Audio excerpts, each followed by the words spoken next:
This is Kick-Ass News. I'm Ben Mathis.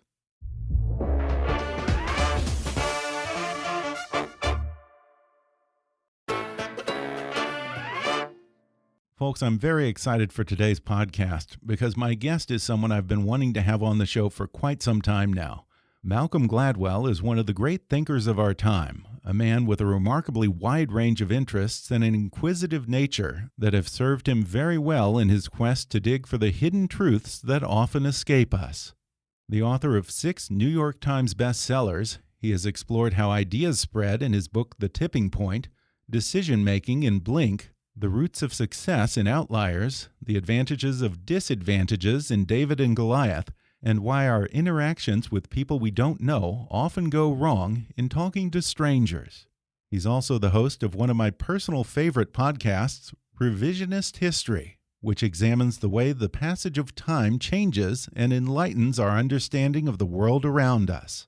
Revisionist History goes back and reinterprets the events, people, and ideas from the past to discover something overlooked or misunderstood. Because as Malcolm Gladwell likes to say, sometimes the past deserves a second chance. Now the new season of Revisionist History explores everything from the true value of the objects we collect to the controversial military tactics of the Pacific Theater during World War II to how Malcolm Gladwell hires his assistants. Revisionist History Season 5 premieres this Thursday, June 18th, and I encourage you to subscribe wherever you like to listen to podcasts. Today, Malcolm Gladwell joins me on the show to talk about his childhood growing up in a Mennonite community in Ontario, Canada, his brief flirtation with conservatism in his youth, and how his father's boundless curiosity inspired him to always ask questions. We delve into the Black Lives Matter protests in the wake of the tragic George Floyd murder and a few surprising parallels between the cops' relationship with African Americans and Britain's heavy-handed approach to Irish Catholics during the 3-decade conflict known as the Troubles. Then Malcolm discusses podcasts as the antidote to our modern quick-hit news culture. He reveals how often he is surprised by what he discovers while making a podcast or writing a book, and he shares some of his favorite episodes of Revisionist History, including the time he confronted the Law School Admission Council about the effectiveness of the LSAT as a predictor of who will make a good lawyer, and why he's now branding art museums as hoarders and challenging them to part with some of their treasures. Plus, Malcolm Gladwell on his obsession with a certain 19th century Russian poet, and how quarantine has put a real monkey wrench in his writing routine. Coming up with the brilliant and delightful Malcolm Gladwell in just a moment.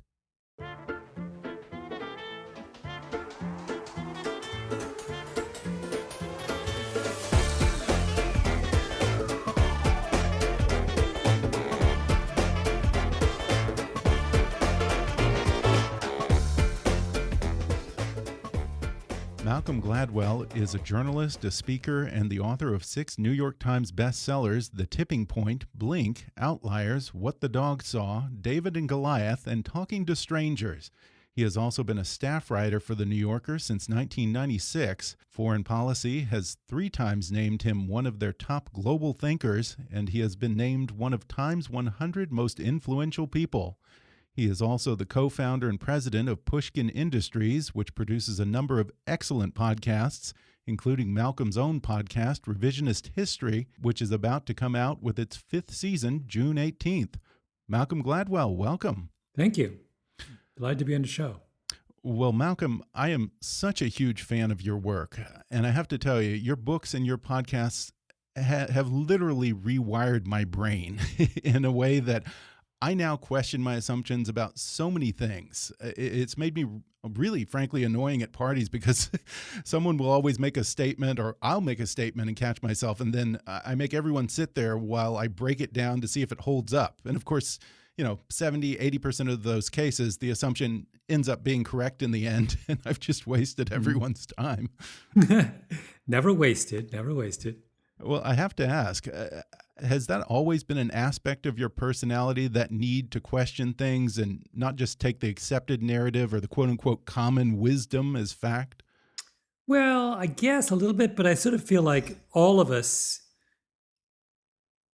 you know, when we're young, do that naturally. Hmm. right? We ask why. We want explanations. We want the explanation to make sense.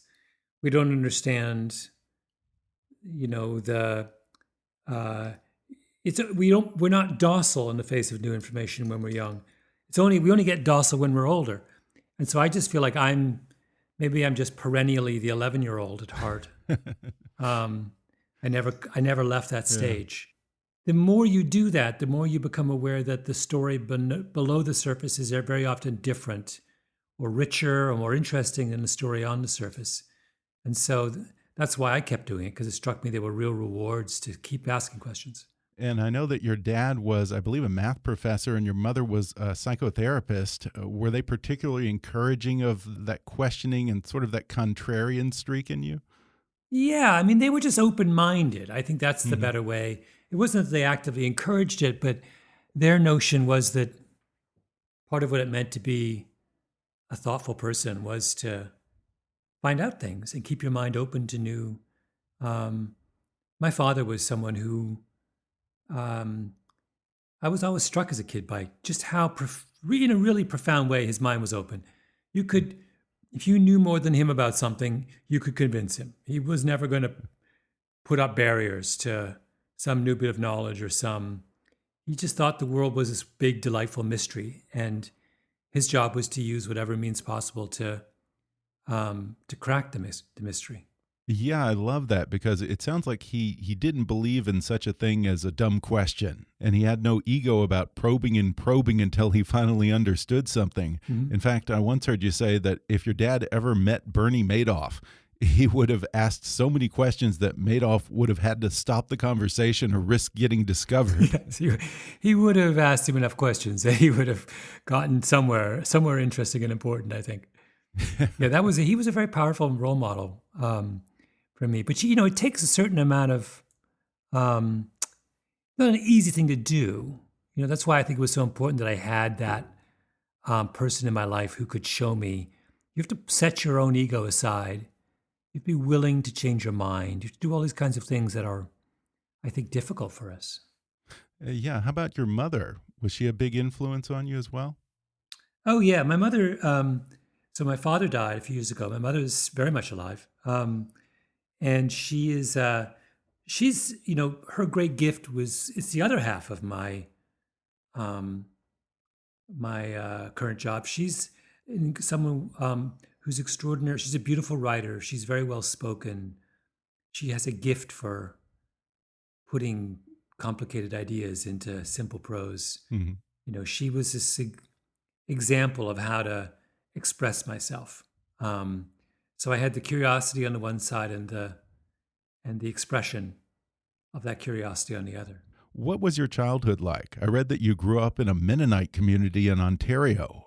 Now, are we talking about the horse and buggies and churning butter and all that? All Or is there kinds. a more liberal version? All kinds. All kinds. So it Interesting. was I grew up in a farming town in southern Ontario, which was one of the centers of Waterloo County in Ontario, is one of the centers of Mennonite community. And there would be modern Mennonites who I would be friends of mine and go to school with, who, dressed indistinguishably from the way I did. And then there would be our neighbors had no electricity and a horse and buggy. And so there was all varieties of Mennonites. Mennonites come in the same kind of varieties as Jews do. There's a Mhm. range from ultra Orthodox to modern Reform. And Huh. that was the world that of Waterloo County. That's interesting. I don't think I realized that because I tend to closely associate Mennonites with the Amish. But I guess while all Amish are Mennonites, not all Mennonites are Amish. I don't think I realized that there's such a diverse range of Mennonites out there because, the media likes to focus on the novelty of the old order and sort of portrays them as a very closed, insular community. But it's nice to hear how welcoming they were to outsiders like your family. Oh, it's a profoundly open. I remember as a kid, the Mennonites would have barn raisings. If someone's barn burned down, they would all gather and they would put up a new one. And, hundreds of them would gather at someone's house. And my father, drove his Volvo my father used to always wear a tie. And so here's this big bearded Englishman driving a Volvo with a tie on. And he just joined the barn raising and they put him to work. I mean, no Really? questions asked. I mean, it's not a kind of, there's a wonderfully open quality about Mennonites at every level. My dad was great friends with our older Mennonite neighbor. Despite the fact my father had a PhD and the neighbor probably didn't go beyond sixth grade. They had a grand time. Yeah. So that was, that's a reflection both about my dad and also about Mennonites. Yeah, it really sounds like an idyllic childhood and the kind of sense of community that's harder and harder to find these days. I love that your dad could just roll up his sleeves and pitch in on a barn raising. It must have been a wonderful place to grow up. It actually was. I had the least traumatic childhood imaginable. Oh, really? I'm one of the people I know whose teenage years were just a delight. I had a blast as a teenager. I missed the whole memo on teenage angst. Didn't really hit me. And Malcolm, I tend to think of you as a fairly progressive guy, but I was kind of amused to read that I guess when you were 15, you co-edited a right-wing pamphlet influenced by William F. Buckley to, quote, counter Canadian left-wing dominance. Yeah. Were you an actual conservative in your youth, or was that just you playing the contrarian there?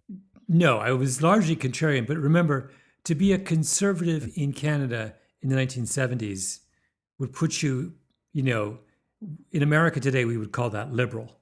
Right. The Canadian, the Times was so skewed to the left and Canada was so skewed to the left that I may have called myself a conservative, but today I'd be on the liberal, the left side, the left-leaning side of the Democratic Party if we were going to do a reanalysis. Right. But yeah, if you wanted to rebel, if you were a teenager and you wanted to rebel in Canada in 1978, you had no choice but to become a conservative. There was no room to rebel on the left.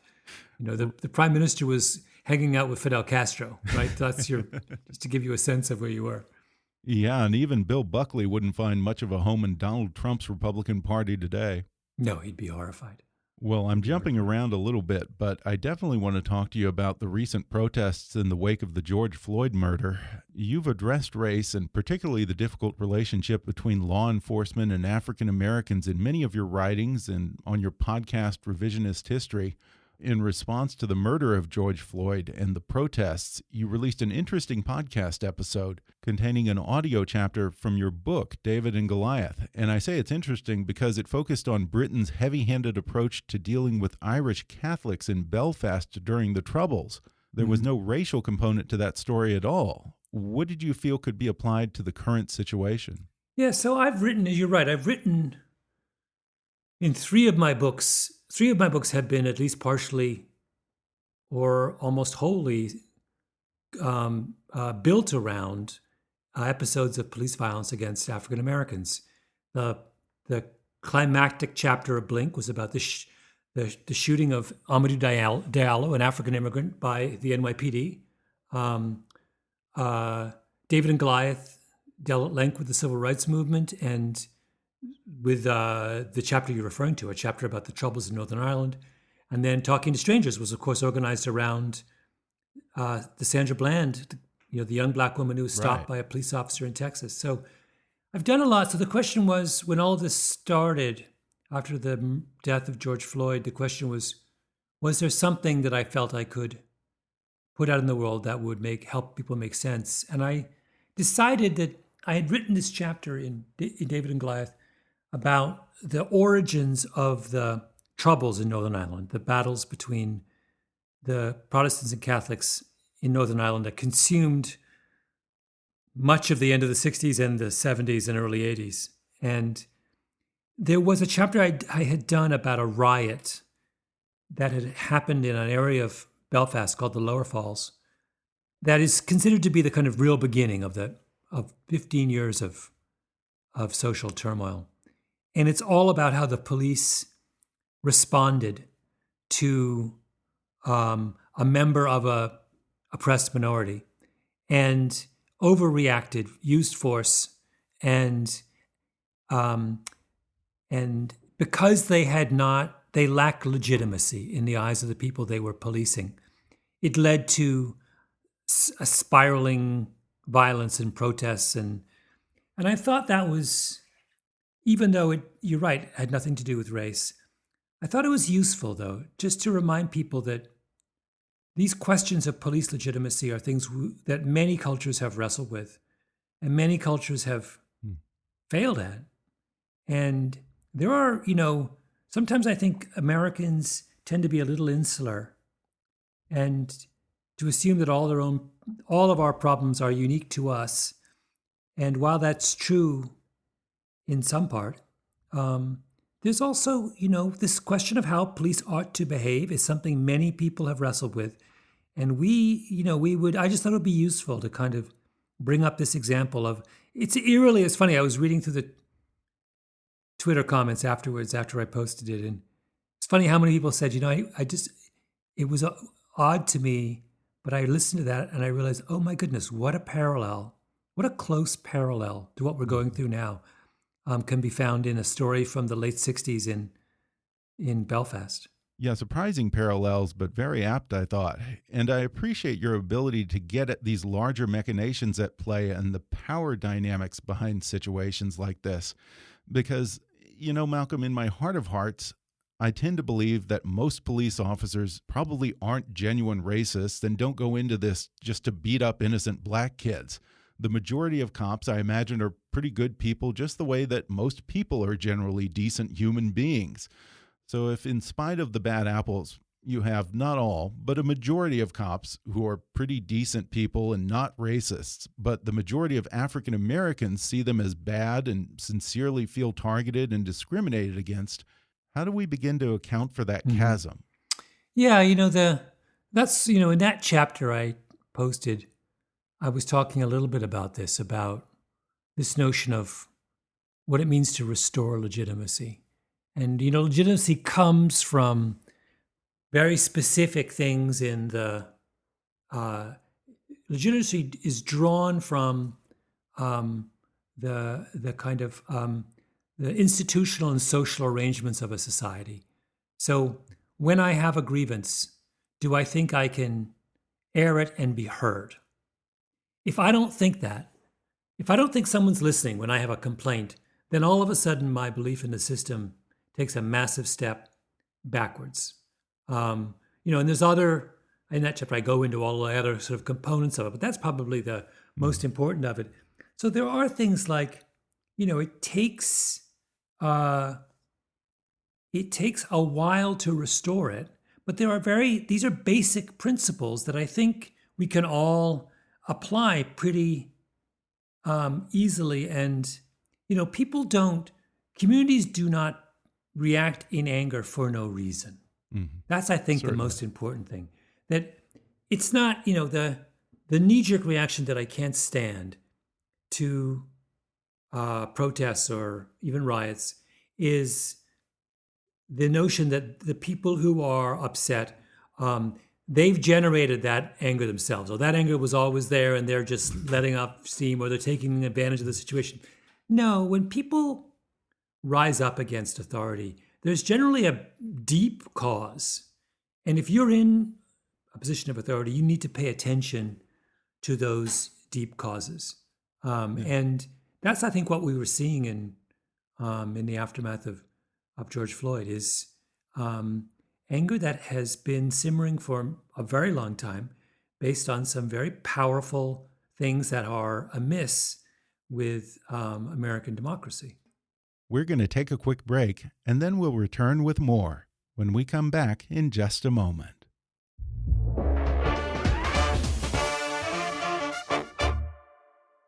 Imagine yourself with a doctorate at the top of your field. You could be teaching, researching, or making a bigger impact in your community.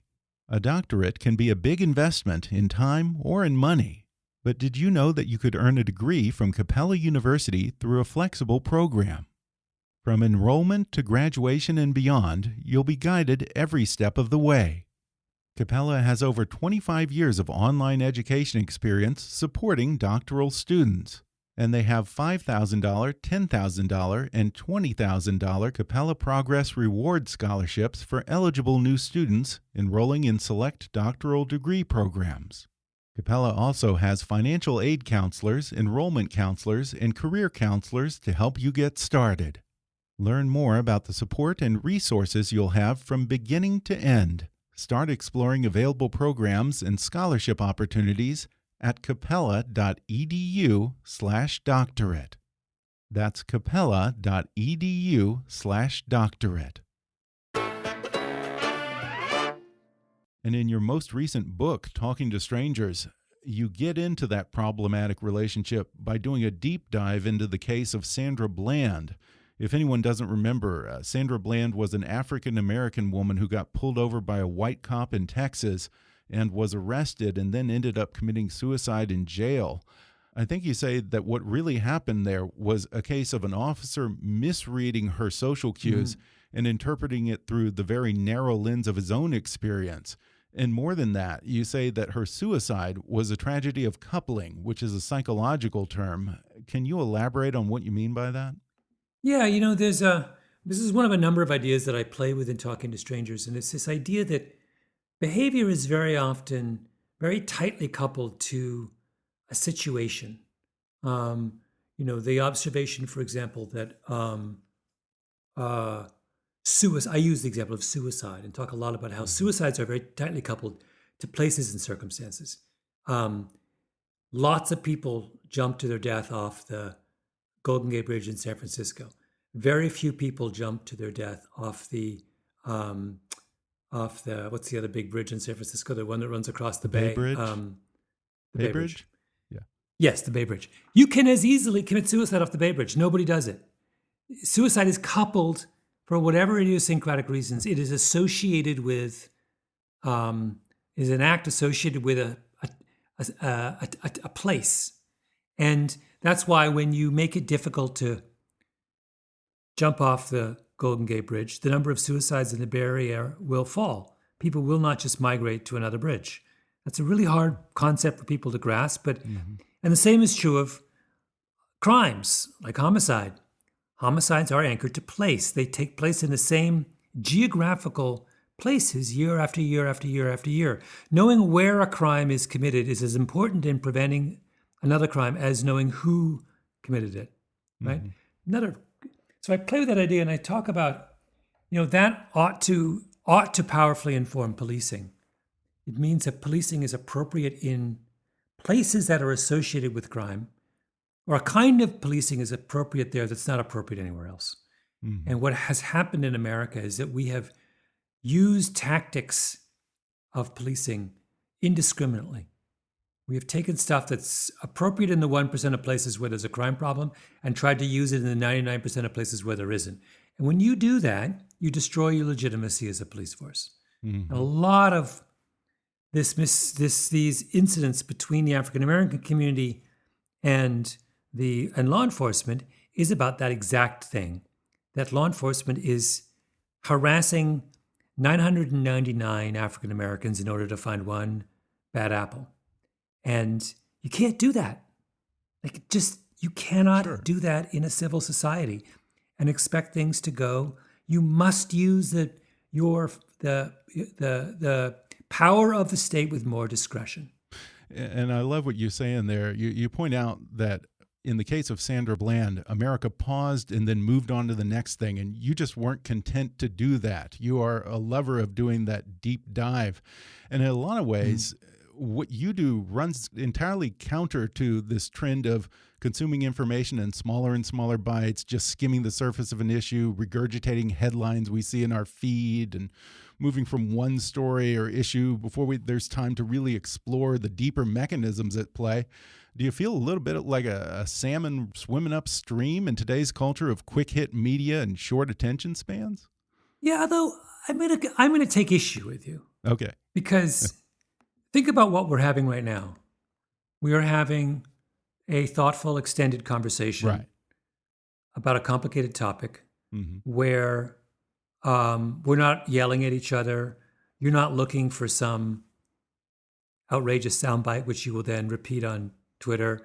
Your listeners, there's a lot of them. They are quite content. I'm sure most of them will listen to the end of this. They're not listening to 2 minutes and tuning out. You know your stats better than me, but I'm guessing. And you're not alone. There are lots and lots and lots of people now doing podcasts or in various other forms who are doing these thoughtful things. I think the culture has shifted.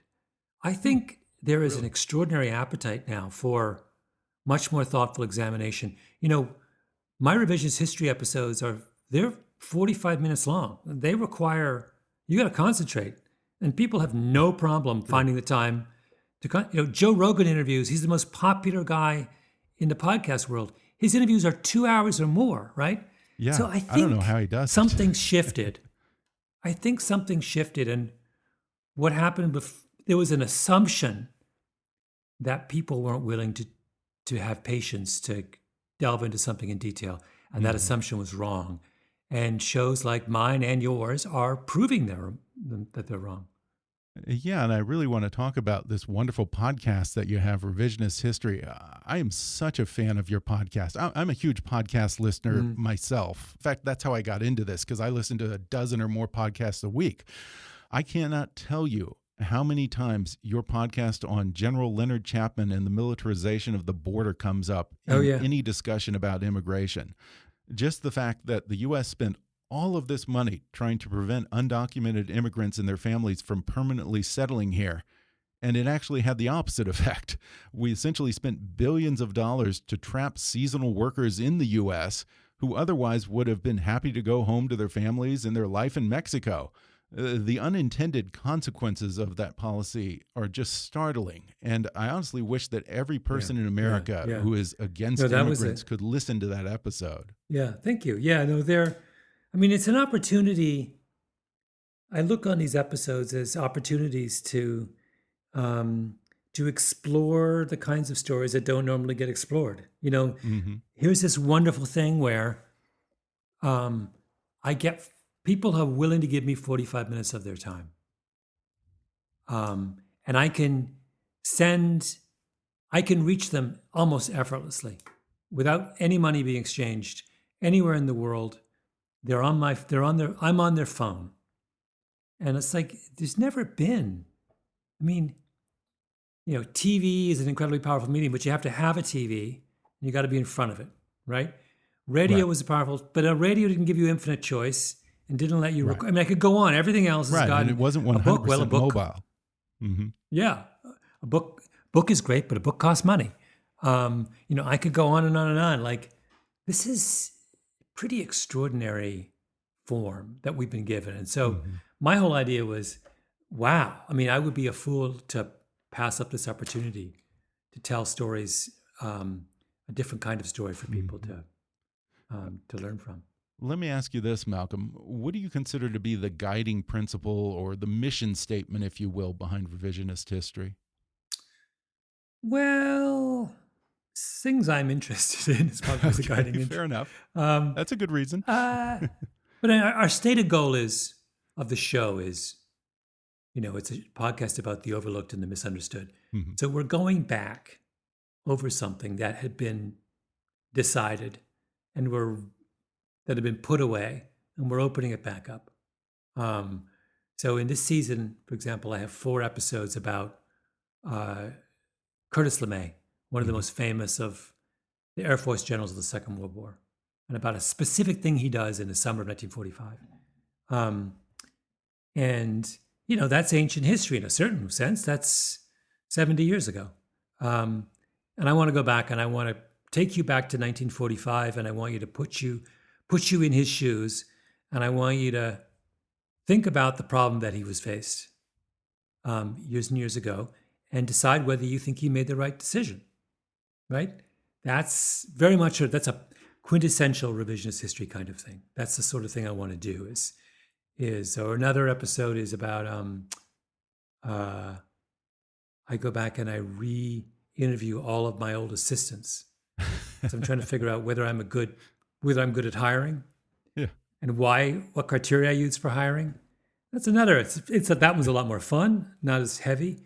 But again, I'm trying to get at some really important question, which is, how much can you know about somebody through an interview, right?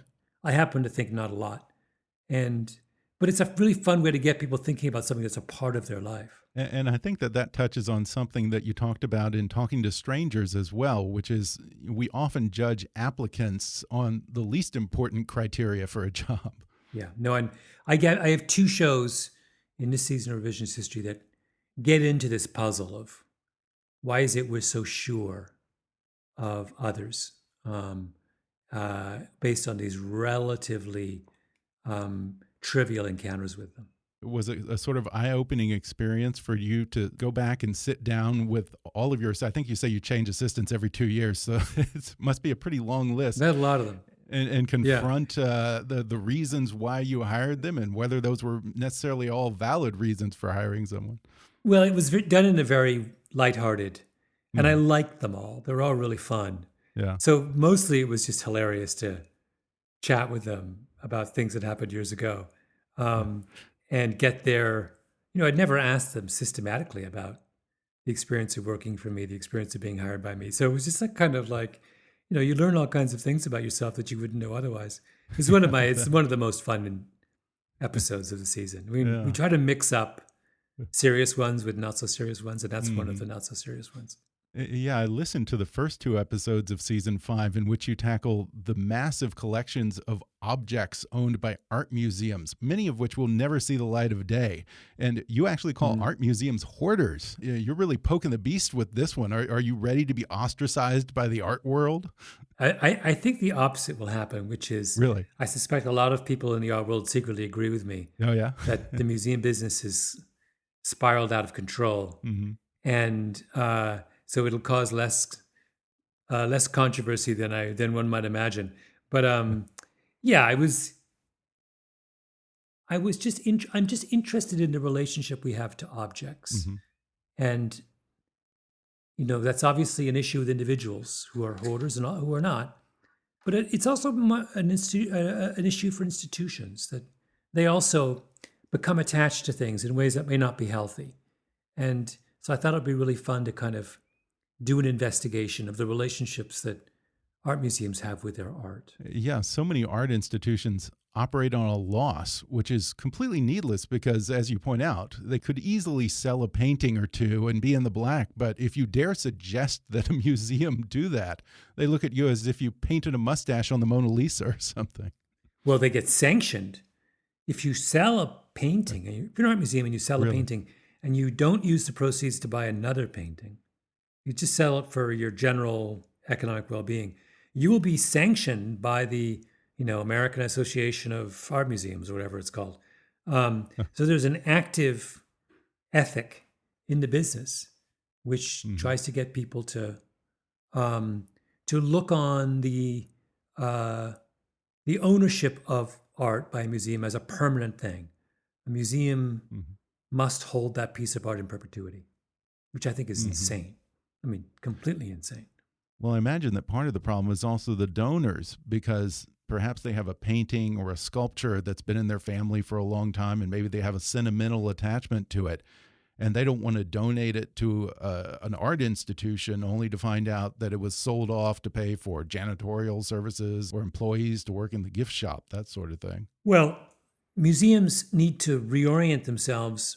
Right now, very often they are serving the interests of their powerful, of the people who donate money and paintings to them. And that's not who they should be serving. They should be serving the public, right? They are nonprofits, right, whose job it is to showcase culture. And when they start thinking that their first obligation is to please the rich guy who just died and left them 5 Picassos, then they've lost their way. But I do think that I've heard that it's beginning to change as museums feel the pinch from COVID-19. I wonder if that might be the thing that might make them part with some of their treasures now. Yeah, that's we're about to find out in a million different ways how many of our rituals and practices do not stand up to scrutiny in a time of crisis. We're going to expose, I feel like, a lot of patterns and practices as being irrational. Yeah, and in dealing with so many of these institutional issues like art museums, for me, so many of the big questions in our society come down to two things. Does it work and is it right? And sometimes what works isn't right or vice versa. But then there are those issues like mass incarceration and how our system of higher education operates, where the system doesn't work and it's immoral. And I know higher education is of particular interest to you. I always wonder, why are these problems so fraught when the solutions are right in front of our eyes? It ought to be a no-brainer, it would seem. Well, except that the institutions who need to change have no incentive to do so, right? Most of the winners in the higher education game have zero incentive to want to mess up the system. There are, the Ivy Leagues and Stanford and all those places. They're profiting from the current kind of pathology. Why would they want to fix it? And really hard, by the way, to fix that system without the cooperation of the strongest institutions in the system. Why is healthcare such a mess? Because most of the most powerful players in the healthcare system have zero incentive to change. Now that goes to this is the time-honored problem facing reformers, which is the only way to reform is to get people who are outside the system to join you, and yet they're the ones who have the least clout, right? The least ability to make a change. Sure. And speaking of reforming higher education, I have to tell you, I just loved your episode where you confronted the organization that administers the LSAT about how terrible a timed test is as a predictor of who would make a good attorney. It's almost as if they're selecting people who have the exact opposite of the qualities you want in a lawyer. We had a lot of fun with that. Yeah, me and my assistant took the LSAT and compared notes, and then we went to see the people who organized the test. It was last season. That was really fun. I always remember that with great fondness. That particular episode, shivering outside at 7 a.m. in the morning outside the place in downtown Manhattan where I had to take my LSAT. Now, did you and your assistant really achieve the same score on the LSAT? Yes. That's amazing. What a coincidence. According to the testing agency, we opened them at the same time, and lo and behold, we had exactly the same score. So that should tell you something. I was convinced she was going to destroy me. I was enormously gratified. Yeah, she's much younger and smarter than I am, so I was like, I'm a dead duck. But somehow veteran savvy made up for some of that difference. How do you approach a new season of Revisionist History? Because in some ways it seems like it's similar to your books in that you use a series of small stories strung together to make a larger point. Yeah, that tends to come together. I mean, they don't all, not all the shows are on the same theme. So, but they often seem to have some kind of a thread. Yeah, they often is a kind of thread that runs through some of them or many of them. But it's very done. My mind tends to work that way. I pick up on a theme and then I elaborate on it. And so, but it's not, one thing that's very important to me in the revisionist history seasons is they should be all over the map. There should be funny ones, sad ones. There should be angry ones. There should be, you shouldn't know before you begin a revisionist history episode, you shouldn't know what experience you're going to have. It should come as a surprise. You shouldn't be able to predict how you'll feel at the end.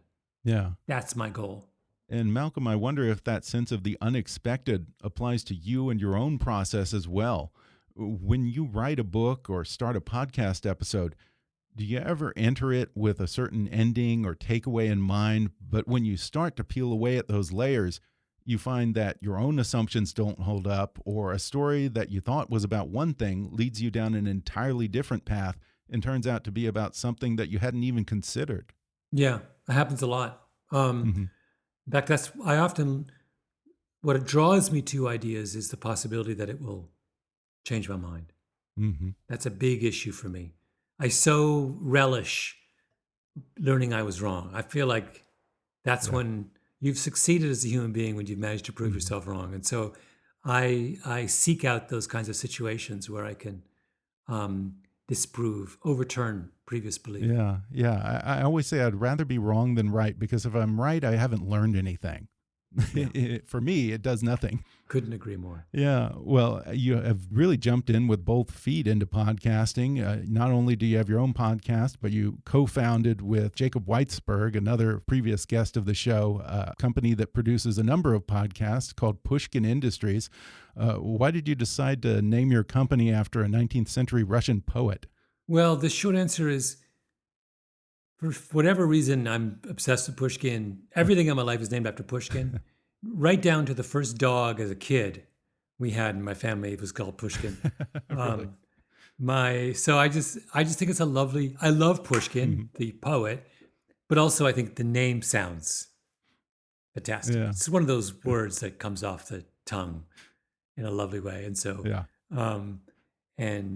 I don't know. He just seems like a great person to make as your patron. Oh, you could do worse So for sure. he is the patron saint of our creative enterprises. Well, before we go, I have to ask, how have you been dealing with the quarantine? Because I've heard that you do most of your writing almost exclusively in public places, like what, Starbucks or libraries and stuff like that? You like the din of conversation, huh? Yeah, I've moved to. I'm now. I live upstate and I have a little guest house, and I just turned that into my office. Okay. And now I write in solitude with classical music on in the background, and that substitutes for conversation in the background. So I'm adapting. But once things open up, I will return to my coffee houses. Well, once more, season 5 of Malcolm's fantastic podcast, Revisionist History, debuts on June 18th. Malcolm, where can people listen? All Apple Podcasts, Spotify, the usual Anywhere suspects? you get your podcasts. Yep. Terrific. Anywhere you get your Terrific. podcasts. Well, folks, while you're listening right now, go into your podcast app and subscribe. He will make you think, I promise. Malcolm Gladwell, thanks for talking with me. Thank you so much. That was really fun. It's a real pleasure. Thanks again to Malcolm Gladwell for coming on the show. Subscribe to Revisionist History on Apple Podcasts, Google Podcasts, Spotify, or wherever you like to listen to podcasts, or visit revisionisthistory.com. You can also keep up with Malcolm at gladwellbooks.com and on Twitter at @Gladwell. If you enjoyed today's podcast, be sure to subscribe to us on Apple Podcasts and rate and review us while you're there. 5-star ratings and detailed reviews are one of the best ways for new listeners to discover the show. You can also follow us on Facebook or on Twitter at @KickassNewsPod and recommend us to your friends on your social media. For more fun stuff, visit kickassnews.com, and I welcome your comments, questions, and suggestions at comments@kickassnews.com. For now, I'm Ben Mathis, and thanks for listening to Kick-Ass News.